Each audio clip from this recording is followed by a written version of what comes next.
Impôts et justice sociale, le podcast francophone du réseau Tax Justice Network. Bienvenue à Impôts et justice sociale, le podcast qui vous parle en français de la justice fiscale en Afrique et dans le monde. Je m'appelle Idriss Lunch. À la une ce mois.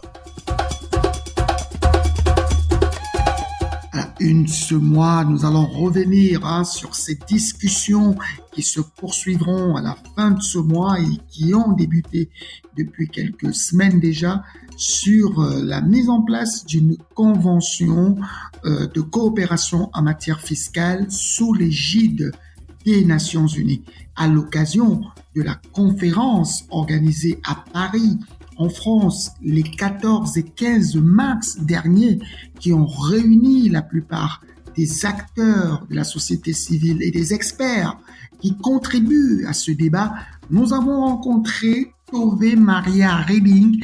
Elle est experte sur les questions fiscales pour l'organisation Eurodad, basée à Bruxelles, en Belgique. Elle a accepté de partager avec nous dans une interview les discussions et les tendances qui ont lieu actuellement au sein des organisations de la société civile, mais aussi différents partenaires engagés dans ces discussions. Je rappelle que vous pouvez écouter notre podcast sur notre page de podcast impotsocial.libsyn.com. Libsyn avec SYN à la fin. Mais vous pouvez aussi aller sur la page des podcasts de Tax Justice Network sous le lien podcast avec s.taxjustice.net. Vous pouvez aussi nous prendre sur les réseaux sociaux, notamment Twitter, aujourd'hui appelé X, avec le hashtag Impôts Social, ou encore sur notre page Facebook Impôts et justice sociale. Vous pouvez, pour ceux qui y ont accès, nous rechercher sur Spotify, Apple Podcasts, Google Podcasts, mais aussi sur la page YouTube. Voilà pour la une, à tout de suite pour les détails.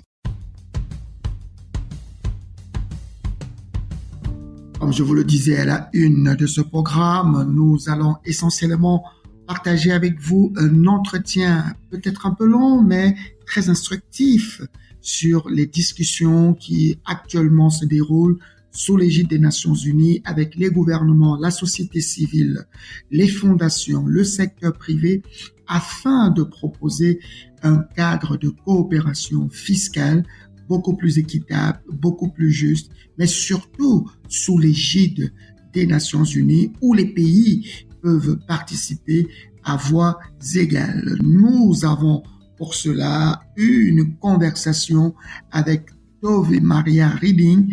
Elle est experte fiscale au sein de l'organisation Eurodad qui est basée à Bruxelles, en Belgique, et qui est une des pionnières dans ces discussions. Elle a fait d'importants travaux sur cette question. Écoutez l'interview que j'ai réalisée avec elle et je précise que pour le doublage de ses voix, nous avons fait usage de l'intelligence artificielle afin d'optimiser les traductions, mais aussi de pouvoir appliquer les voix. Écoutez l'échange avec Tove Maria Reding. Tove Maria Reding, vous êtes experte fiscale chez Eurodad. Vous travaillez depuis plusieurs années sur cette question de cadre de convention fiscale internationale sous l'égide des Nations Unies. L'année dernière a marqué une étape importante avec l'adoption de la résolution allant dans ce sens, mais plus qu'un achèvement, c'est plutôt le début d'une nouvelle aventure. Les discussions débuteront bientôt à New York, à la fin de ce mois d'avril, sur la manière dont devraient se présenter les termes de référence de cet accord 4 de l'ONU pour une meilleure coopération en matière fiscale. Quelle est donc l'état d'esprit général au sein des acteurs de la société civile internationale travaillant directement ou indirectement sur le mouvement global pour une meilleure justice fiscale.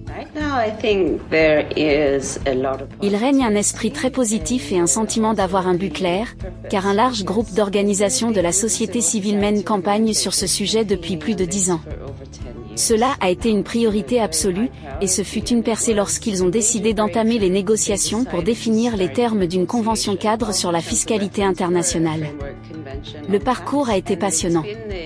L'un des faits marquants est que le groupe africain aux Nations Unies a embrassé cette cause, fait preuve d'un leadership important et affirmé notre besoin d'une telle convention. L'année dernière, ils ont soumis la question au vote à l'ONU, et ils ont remporté ce vote. 125 pays ont voté pour. Pourtant, 48 pays avaient voté contre l'année précédente, et nous avons vu en février de cette année que ces pays sont revenus à la table des négociations. Un consensus mondial existait pour aller de l'avant, et une feuille de route a été adoptée pour définir ces termes de référence. Nous allons donc maintenant avoir les premières discussions sur ce à quoi devrait ressembler cette Convention des Nations Unies sur la fiscalité, et nous constatons une mobilisation très diversifiée de la société civile. Je pense aussi que l'engagement est très fort, et il y a un vif sentiment de la nécessité de coopérer et de saisir cette opportunité cruciale. Mais actuellement, nous recevons des contributions de nombreuses organisations de différents pays à travers le monde. Nous avons aussi des organisations de développement, des groupes de défense des droits humains, des groupes de femmes et des organisations environnementales, pour n'en nommer que quelques-unes. Et c'est parce que la fiscalité est si importante. C'est un outil essentiel pour permettre au gouvernement de financer les services publics et les actions environnementales. Et c'est un outil indispensable d'un point de vue de la justice. Si vous appliquez mal la fiscalité, vous pouvez aggraver les inégalités et appauvrir les pauvres. Mais si vous l'utilisez correctement, c'est un levier fondamental pour lutter contre les inégalités. C'est pourquoi tant d'acteurs se mobilisent pour soutenir ce dont nous avons besoin, une solution mondiale pour garantir des systèmes fiscaux équitables. Nous discuterons désormais de ces questions fiscales avec davantage d'opportunités pour l'inclusivité. Cependant, ce que nous avons observé, c'est que dans certaines régions, disons en Afrique, nous n'avons pas vraiment entendu la voix de pays francophones, en Afrique subsaharienne, dans le cadre des propositions à faire sur les termes de référence. Nous avons entendu celles du Kenya, du Maroc et d'autres pays.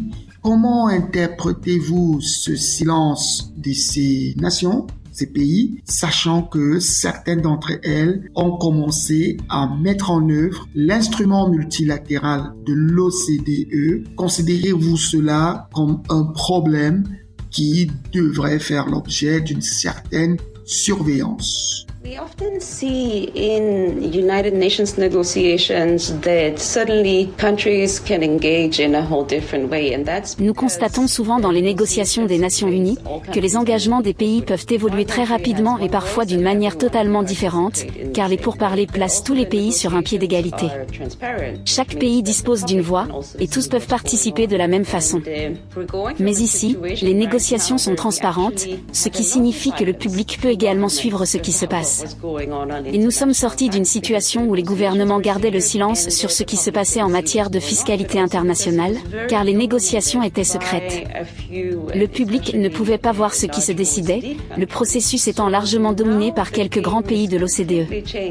La donne a complètement changé, et les pays ont désormais une opportunité différente de jouer un rôle dans la prise de décision fiscale mondiale. Mais parce que c'est transparent, nous avons aussi une autre chance pour que le public suive ce qui se passe et pour que la société civile, le monde académique, les parlementaires et toutes sortes d'acteurs s'engagent auprès des gouvernements. Nous espérons donc que les gouvernements du monde entier commenceront à prendre davantage de positions et à participer également à un débat public. Et nous commençons lentement à voir cela. C'est encore nouveau, mais nous devons obtenir un engagement fort de tous les pays. Et un aspect très positif est que cela a été fortement porté par le groupe africain. Nous ne sommes donc plus dans l'ancien monde où les grandes nations de l'OCDE menaient les négociations l'Organisation fiscale mondiale.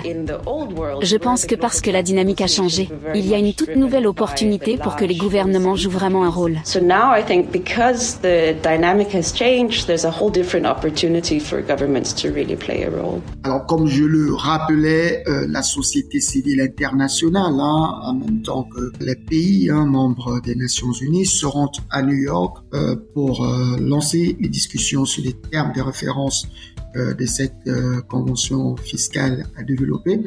Et on note déjà certaines tendances quant au déroulement des discussions. Prenons un exemple sur la manière dont le processus des décisions devrait être structuré.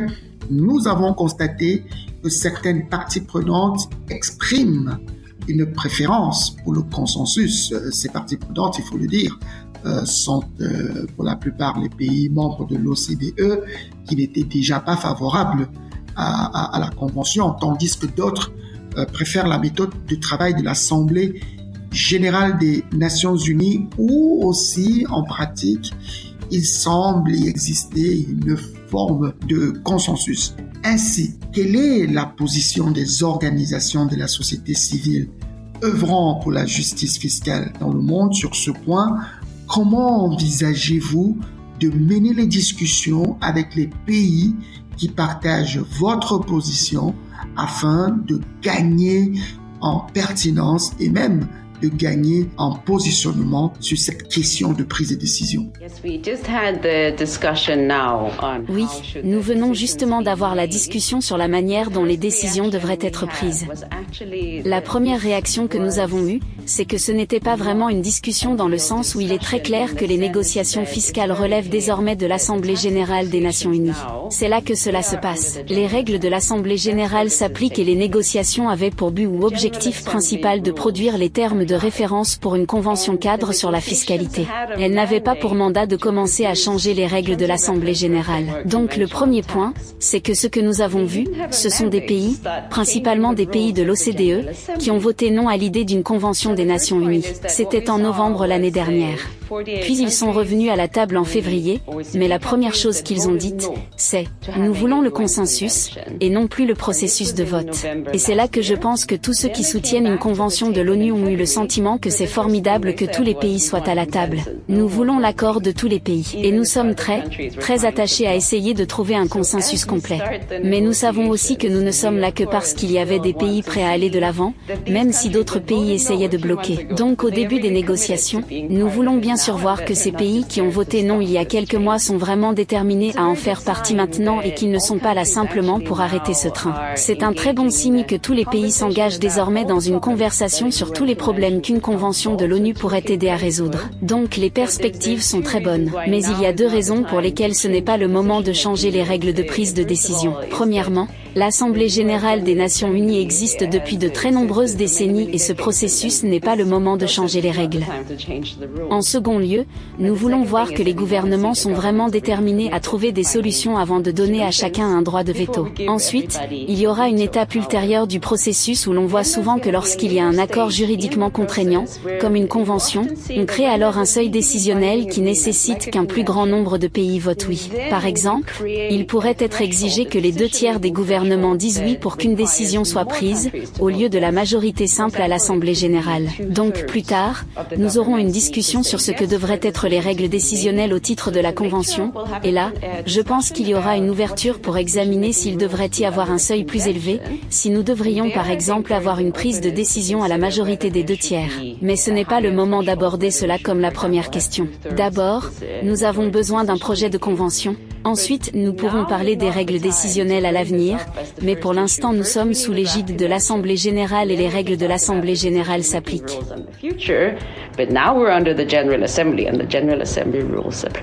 Nous continuons d'analyser les différentes propositions qui ont été faites par diverses parties prenantes concernant la manière dont devraient se présenter les termes de référence du projet de convention finalement en matière de coopération fiscale sous l'égide des Nations Unies. Des organisations telles que Tax Justice Network ont choisi de soumettre une proposition ou des propositions qui visent à définir comment la Convention peut promouvoir davantage d'équité fiscale. Leurs principes historiques y sont inclus comme l'échange automatique d'informations à caractère fiscal, la transparence sur la propriété effective et le reporting pays par pays des performances financières des multinationales. En gros, la proposition tourne autour du renforcement de la transparence. Adhérez-vous à l'idée que ces principes soient considérés comme les piliers du cadre lui-même avant qu'on ne commence à plonger dans des détails plus spécifiques et approfondis comme la répartition des droits d'imposition ou encore le contenu technique des propositions fiscales ou encore des propositions sectorielles. De toutes les suggestions que nous avons reçues, et de ce que j'en comprends, il y a un large accord au sein de la société civile selon lequel la transparence sera un élément important dans la nouvelle convention, incluant l'échange automatique d'informations à but fiscal, la transparence sur la propriété effective et la divulgation des rapports financiers d'entreprises pays par pays. Mais ce n'est là qu'une partie d'un accord plus vaste. Je pense qu'il est très important d'être clair sur ce que nous voulons faire de la transparence. Et bien sûr, nous savons tous que la raison pour laquelle nous voulons la transparence est de nous assurer d'en finir avec les paradis fiscaux, les flux financiers illicites, et de faire en sorte que les personnes les plus riches et les plus grandes entreprises ne puissent plus cacher leur argent et échapper à l'impôt. De ce point de vue, il y a, je le pense, un large consensus là-dessus, et je pense que la société civile internationale a beaucoup travaillé à définir à quoi cela pourrait ressembler à l'avenir. Mais la transparence n'est qu'une partie. Il y a aussi toute la composante justice fiscale. Et ce sera un élément très important de l'accord que de s'assurer que nous avons, par exemple, des engagements en faveur de systèmes fiscaux progressifs qui réduisent les inégalités. Les gouvernements du monde se sont tous accordés sur la nécessité de réduire les inégalités. Mais ce n'est pas ce que nous observons concrètement. Alors, s'assurer que les gouvernements se souviennent de leurs engagements en matière de réduction des inégalités lorsqu'ils rédigeront la convention fiscale est extrêmement important de mon point de vue. Donc, la transparence est une bonne chose, mais elle doit faire partie du débat plus large sur la justice fiscale. Et lorsque nous aborderons la question de la fiscalité progressive, il sera très important d'examiner des éléments comme l'impôt sur la fortune, mais aussi de veiller à ne pas avoir un usage excessif d'impôts régressifs comme la taxe sur la valeur ajoutée, et d'étudier comment faire pour que les multinationales paient davantage d'impôts qu'aujourd'hui. Ces questions seront extrêmement importantes. Nous ne pouvons pas y arriver sans la transparence, mais je pense qu'il est très important que l'élément plus large de la justice fiscale fasse aussi partie de la Convention.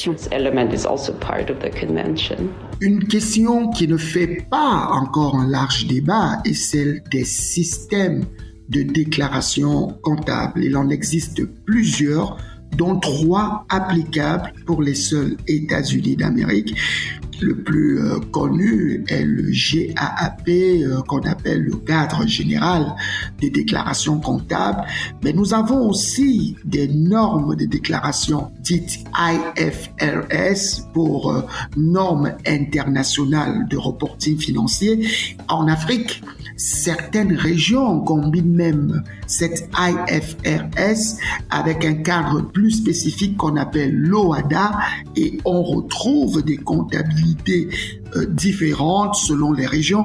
Est-ce qu'il ne serait pas pertinent de penser aussi à harmoniser la manière de faire le reporting comptable ou de votre point de vue, c'est une discussion trop technique qui peut être repoussée au moment où il sera question d'établir des protocoles.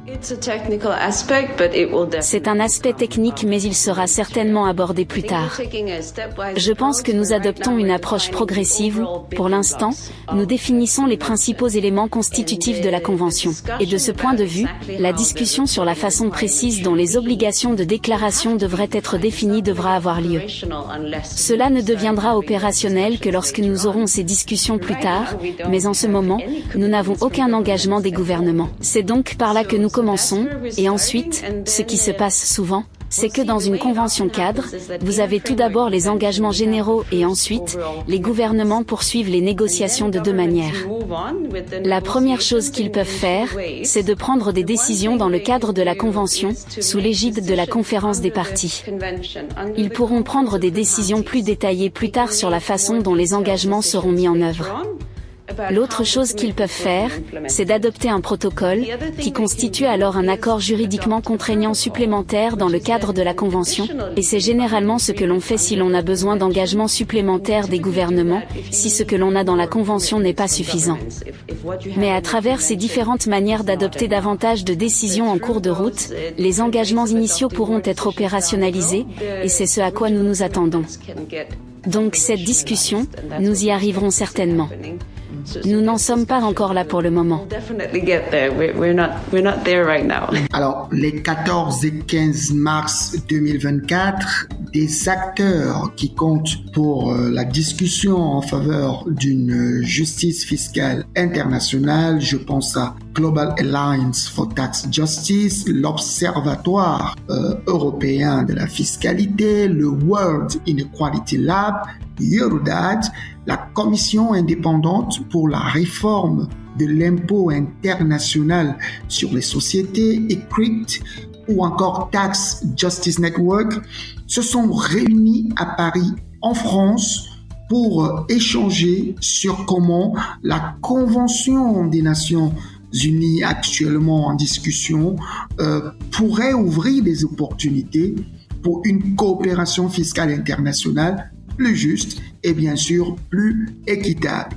Alors, Tove, Maria, quels sont, je dirais, les enseignements que tu as tirés de cet événement?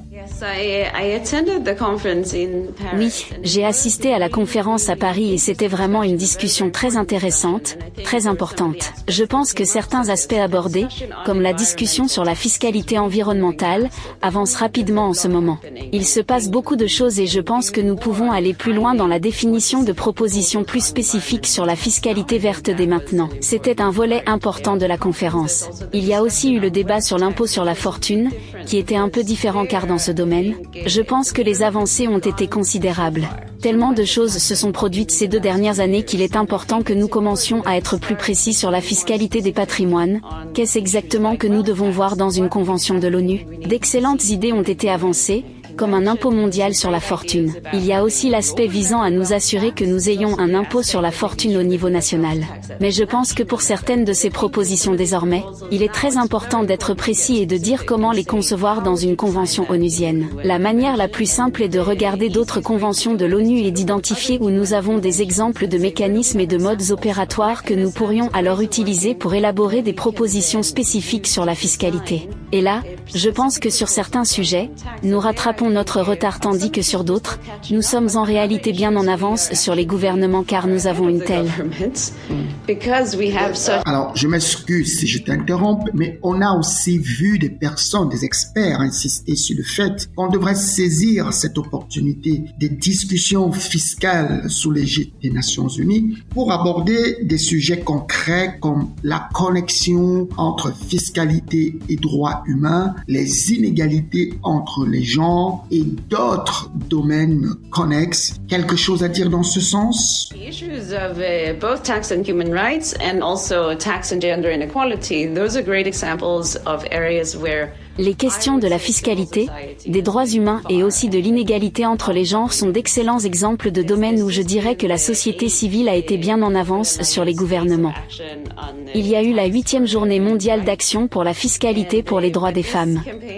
Et quand cette campagne a démarré il y a 8 ans, c'était vraiment une affaire de société civile. Personne n'était prêt à en discuter.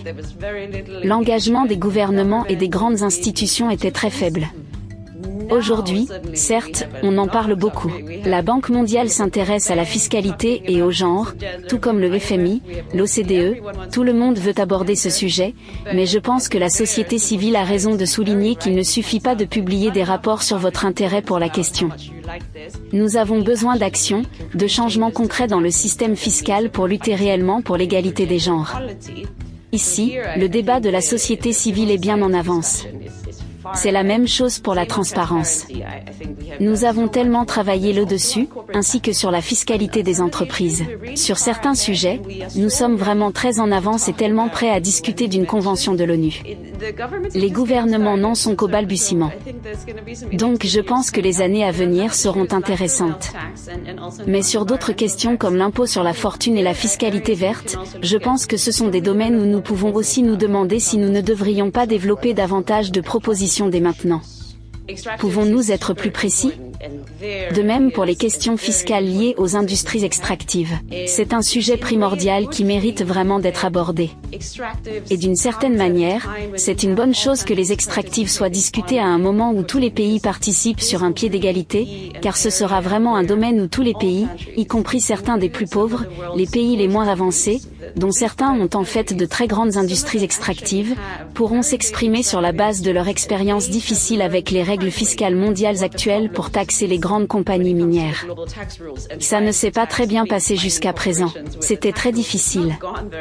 Et c'est parce que les règles fiscales mondiales ont échoué en ce qui concerne la taxation des industries extractives, mais aussi à garantir que les pays les moins avancés puissent obtenir une juste part des recettes fiscales. C'est donc le moment idéal pour avoir ce débat, car pour la première fois, tous les pays, y compris les plus pauvres, sont à la table et participent sur un pied d'égalité, dans un cadre transparent où le public peut voir ce que les gouvernements disent en notre nom. C'est définitivement le moment de commencer à discuter de la fiscalité dans les extractives et de tous les autres problèmes fiscaux mondiaux que nous devons résoudre. Now is definitely the time to start discussing tax and extractives and all the other global problems that we need to solve.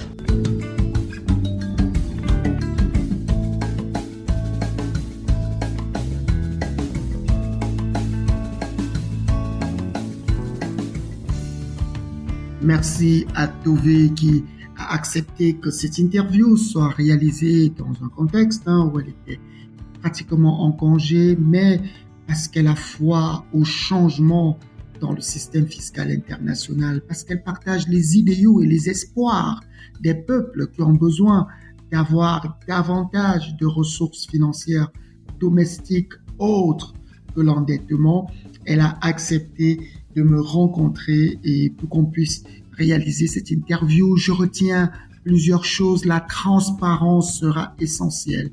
Nous devons connaître qui sont les propriétaires effectifs des biens qui existent dans ce monde. Les entreprises doivent pouvoir déclarer leurs performances financières pays par pays afin qu'on puisse en avoir une idée claire. Mais aussi, nous devons militer pour que soit mis en place un cadre où les informations à caractère fiscal font l'objet d'échanges automatiques sans qu'il n'y ait besoin d'un ensemble de complexités ou d'accords individuels entre les pays.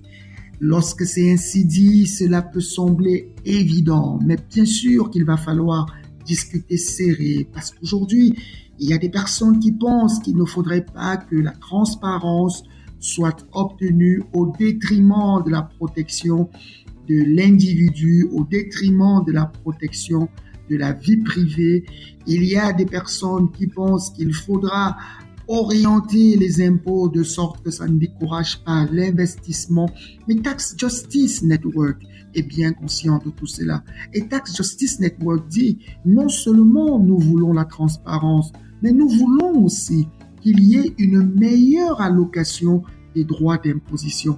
Et quoi de meilleur qu'un système où il y a une répartition de l'impôt global qui est collecté au niveau des multinationales en fonction des lieux où se déroulent les principales activités des entreprises multinationales. Nous avons aussi discuté des propositions qui ont été faites jusqu'ici et où les taux minimums qui ont été proposés peuvent être beaucoup plus bas sur le plan effectif. Et enfin, il y a un appel à prendre en considération les droits de l'homme, l'équité, l'égalité entre les sexes, les genres, la volonté de pouvoir mieux taxer les ressources extractives, la question environnementale, le financement de l'adaptation. Ce sont des discussions qui interviendront. Et nous serons là avec le podcast pour trouver pour vous les meilleurs experts. Mais pour le moment, nous devons nous concentrer sur les termes de référence. Et ces termes de référence, nous le disons, nous avons besoin qu'il y ait introduit une prise en considération importante de la transparence afin de réduire les flux financiers illicites, légaux comme illégaux, mais aussi afin de permettre que toutes les discussions techniques en termes de bonne taxe, en termes de répartition des droits d'imposition, puissent tenir compte de l'exigence de transparence. Une conclusion un tout petit peu longue, mais nous en aurons tout le temps désormais dans le podcast parce que nous sommes à un moment charnière. Mais en attendant, vous pouvez écouter l'ensemble de nos épisodes sur notre page de podcast impotsocial.libsyn.com. Libsyn avec SYN à la fin. Mais vous pouvez aussi aller sur notre page des podcasts de Tax Justice Network sur le lien podcast avec s.taxjustice.net. Mais vous pouvez aussi nous suivre sur notre page Twitter pour ceux qui le veulent, les X, #impotsocial, ou encore vous allez sur notre page Facebook pour poster des commentaires à Impôts et Justice Sociale. Pour ceux qui ont accès à des podcasts, vous pouvez nous suivre sur Spotify, Apple Podcasts, Google Podcasts, mais aussi retrouver la totalité de nos épisodes sur YouTube. Et pour ceux qui veulent m'écrire, n'hésitez pas à le faire. idris@taxjustice.net. Voilà pour ce programme et à très bientôt pour des épisodes plus palpitants. Et je rappelle que nous aurons l'occasion d'écouter un de nos experts, Mario, qui nous entretiendra sur l'histoire des batailles fiscales. Et vous verrez que les pays européens qui aujourd'hui ne veulent pas qu'on introduise une transparence plus équitable ont dû batailler eux-mêmes avec les revendications que nous avons aujourd'hui. Nous écouterons aussi comment est-ce que la justice fiscale mondiale peut aider à avoir de meilleurs budgets pour financer l'éducation dans les pays pauvres. Mais bon, tout ça, c'est pour la prochaine fois. D'ici là, je vous souhaite un très bon mois d'avril et au revoir pour un nouvel épisode de votre podcast en français sur la justice fiscale en Afrique et dans le monde. Je m'appelle Idriss Lynch.